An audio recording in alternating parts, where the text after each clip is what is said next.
Do you want more? More time, more balance, more love, more sex, more money, more real, and less bullshit? This is the Women Wanting More podcast with Dr. Karen Osborne. Real life, real stories, plus real tips to get you more of what you want.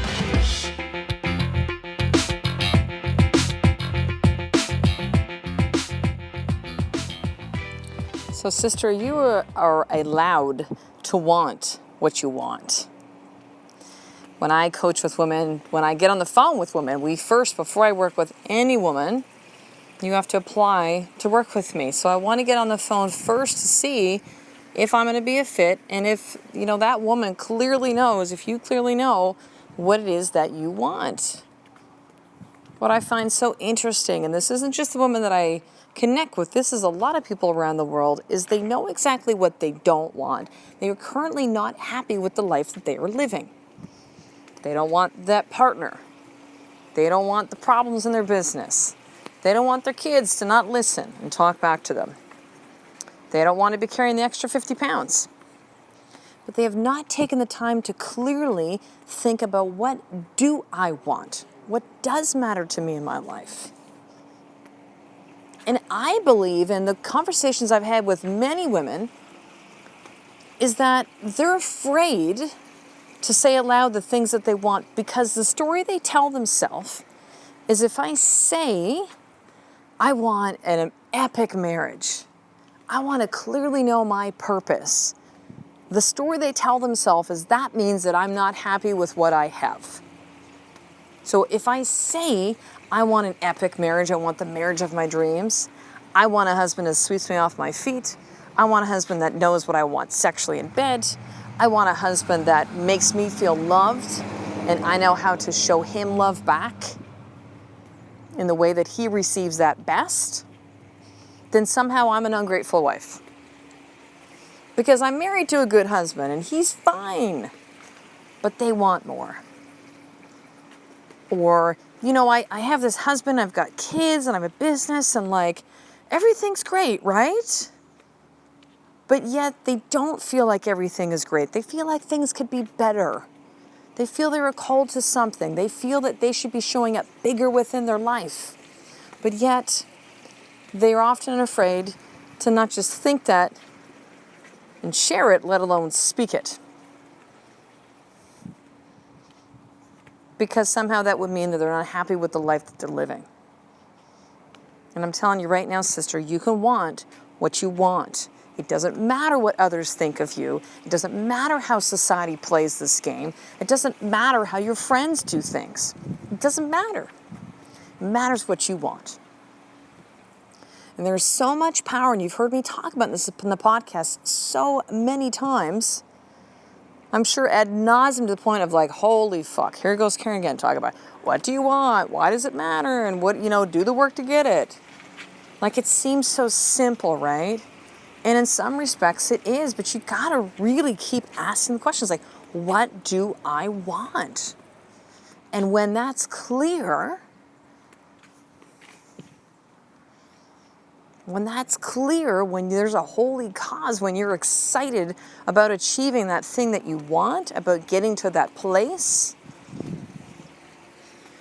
and you're committed to doing the work to make that happen, there will be a next level, and a next one, and a next one, and a next one, and a next one. You can want what you want. So right now we are vehicle shopping. We'll be vehicle buying very soon. We don't like to really mess around with the stuff. Let's just get a new vehicle and move on with it. And so the vehicle we're currently driving is a really nice Lexus truck. It's what is it? I'm recording this podcast episode, actually, by the way, walking around to the front of my house as my 3-year-old has fallen asleep in the car. Okay, so it's a GX470. It's 2009. Nice truck. Love it. It's got some mileage on it. And so we are leveling up our vehicle because we just found out to fix the AC that's not working, a few other things, and the brakes are probably going to need some work soon. But to fix the AC stuff alone is about $2,500. So we're maybe it's time to level up and get a new vehicle. And we bought a lot of Lexus vehicles. Most have been pre-owned. We've got a couple brand new. We love the vehicles. They're great. Resale's great. Trade-in's great. Service where we used to go when we lived in Alberta was just unbelievable. Really treated us like, like they treat us really well. Treat us like guests. They treat us like our business matters to them. What a concept. If you own a business, listen to this. It matters. Service matters. So I was kind of like, well, honey, let's just get another Lexus. Like, we've gotten a 350 several times. Like, it's a great truck. Like, let's just get that. Because to find this truck again, you can't find many where we're here on the island. We could look to Vancouver, but then we'd have to get on the ferry. They got to bring it across. Like, it just seemed very complicated. And we're like, well, why are we doing the same thing that we would have done in the past? Like, let's level up our vehicle. And the story I started to play in my head is like, I shouldn't really want for that because, we just sold our house. We've paid off, majority of any kind of debt that we had outside of just our vehicle stuff and a small line of credit. Like, we've burned all these ships. We're starting this new life here in Victoria, BC. And, we really don't need to invest in a new vehicle. Like, come on, man. We don't need this. I'm fine where I am. And so my husband checked a rental Lexus and, found a couple vehicles. And he's like, oh, there's this one, this one, another one too, which is like a hybrid. I'm like, hybrid would be cool. I'd love to, have a hybrid vehicle. And then he started to look around and say, well, how about this one? How about that? And he ended up at Land Rover / Range Rover. And he had me test drive 2 Range Rovers today. Nice vehicles. One that's almost seems like a little bit too big for us, and one that's just this like hot car, like fast, very sporty, fit our kids and dogs. The other vehicle we were looking at was functional. To me, it looked like a hearse. I told him it's black. I'm like, dude, this car looks like a hearse. Like, really? But it's so utilitarian. It's so functional. And yet I drove both, and the big one was nice, pretty cool. It's got the extra row of seating so you can actually seat 7. So we're thinking ahead of when boys start having friends and sports and stuff like that. Like, we're gonna maybe need to shuck around more than just our 2 kids in the car and us. So we're like, well, this one makes sense. This one would be the logical one to go to, right? This was the most functional. Yet I'm looking at this big black truck and going like, it's ugly. I'm not excited about that at all. Drove the other one, sporty, little smaller, but it's a good size SUV. Fast, cool looking, silver, hot looking car. I was like, that car's fun to drive. But the story I was telling was like, but the other one just makes sense. It's logical. It's functional. It's the one that keeps saying, oh, all the families love this vehicle because it's just so functional. It's, again, the word they kept saying was utilitarian. Not sexy at all to me. Not exciting. The other one, still very functional, still would fit our family well. But again, the story I was playing was like, Range Rover, man, that's kind of, to me, that's like a next level above Lexus. Like, we don't need that. I shouldn't go to that place, right? This house that we live in. Beautiful house up in the hills in Victoria. There is a pond along the side as you walk up with a waterfall. I'm actually recording this walking around outside right now. We have a view of mountains. It's gorgeous. There's an elevator in this house. There's a tub in the middle of the master bedroom. Like, it's just unbelievable house. Concrete floors that are heated when it gets cool in the wintertime. Beautiful. And so when we were looking at this house, we're looking at rentals, we're like, oh my God, look at this house. It's like dream house. We shouldn't want this, right? Like, we want to level up our life, but this is like, we're like doubling up this, right? Doubling up what we currently pay for housing costs. But, we kept getting pulled back to this house. This is also, too, a rental that came up when we had another one that pulled out when Ed was flying down for the day. And we still live in Alberta to fly to Victoria to look at 3 or 4 different rentals and figure out which one do we want. So one pulled out last minute, and then I found this one. It had just popped up on the listings. Everything fell into place. But again, the story I had is like, oh my God, I know we're moving to a place that's, the standard, the cost of living is higher, but like this is double. Now we're doing it with our vehicles well too. Should I want this stuff? You can want what you want, sister. You don't have the stories about it. You don't have to have the guilt. You don't have to have the shame. Any of that stuff. Want what you want. Be honest. Be real. Don't do the mom thing of like, well, I don't need anything and I'm fine and let me just put everybody else and their dog in front and I'll just kind of sit here at the bottom. I'll be the martyr. It's a very familiar role for a lot of you listening, particularly if you're mothers. So here's your more tip for today. What do you clearly want? What is the one thing that you're really thinking of? You're like, man, I would love to have this. I would love to become this woman. I would love to have this marriage. I would love to clearly know my purpose. What is the thing that you want? Write that down.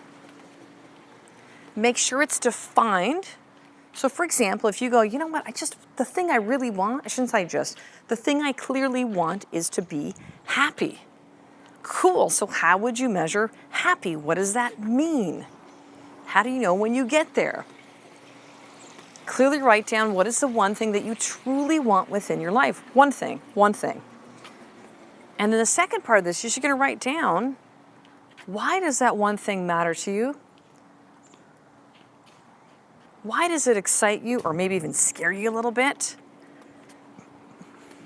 Why is it something that's going to make you want to get up out of bed in the morning? What is your why behind wanting the one thing that you want in your life? And then here's the third part to this. What is the one action step you can take today that moves you towards getting the thing that you want? So for example, in us, when we decide, okay, we're moving out to Victoria. It's not going to be Ontario where we originally considered. So we started doing some research online. And we thought, well, how about BC? Okay, let's look at areas. So we checked out stuff online. That was one thing. One of the next things we did is say, okay, let's have a weekend that my husband and I will fly out here to Victoria, which is on what's considered Vancouver Island, and take a look at areas. We didn't know the areas. We're like, we have to go there. I need to see what it's like. I need to experience the energy. We need to look at things. So that was the next step, was that. The next step after that was like, okay, let's take a look. Let's connect with our mortgage broker. What kind of a home can we get? And when we started to realize the prices of homes out here, which are like hot market right now, and the complexity of trying to time the closing of our at the time current home in Alberta with the closing of a home here in BC in a whole different province, kilometers away, we're like, what if we just rent? And so when we said, well, let's see what we can get for a rental. And we have 2 big dogs. And we found this beautiful home. So what is the one step you can take today when you clearly know what is the one thing that you want, why that matters to you? What is the one step you can take action on today? There's momentum that's created when you start to act. Thinking is great, planning's wonderful, but until you begin to take action, nothing will begin to happen. So the Woman Wanting More newsletter, if you listen to the podcast, you hear me talk about it every single episode because it matters to me, because I want to connect with you daily, sister, not just with these episodes, but on the newsletter. When you sign up for that newsletter, you're going to get VIP access to everything Woman Wanting More. More information about my live event coming up in here where I live now, Victoria, BC, Canada. Currently, as I record this podcast episode, there's 10 spots that are remaining. It is by application. There may be some more live events coming up. There definitely will be after this one. There may also be a one-day event, an evening event. You're going to hear about my new book that's coming out sometime in 2017. My new website that'll be being launched very, very soon. All the next masterclass webinars. And you're going to only get this if you're on the VIP access list of the newsletter. So I want you to go ahead right now, head over to drkarenosborne.com/newsletter, drkerenosburn.com/newsletter, enter in your name and email, and I will get you the hookup on that today. So I will talk to you in the next episode, sister. A life of more is just one step away. from you doing the fucking work every single day. I love and appreciate you. To get the show notes of each Women Wanting More episode, including the How to Get More tip, subscribe to the newsletter at drkarenosburn.com/newsletter.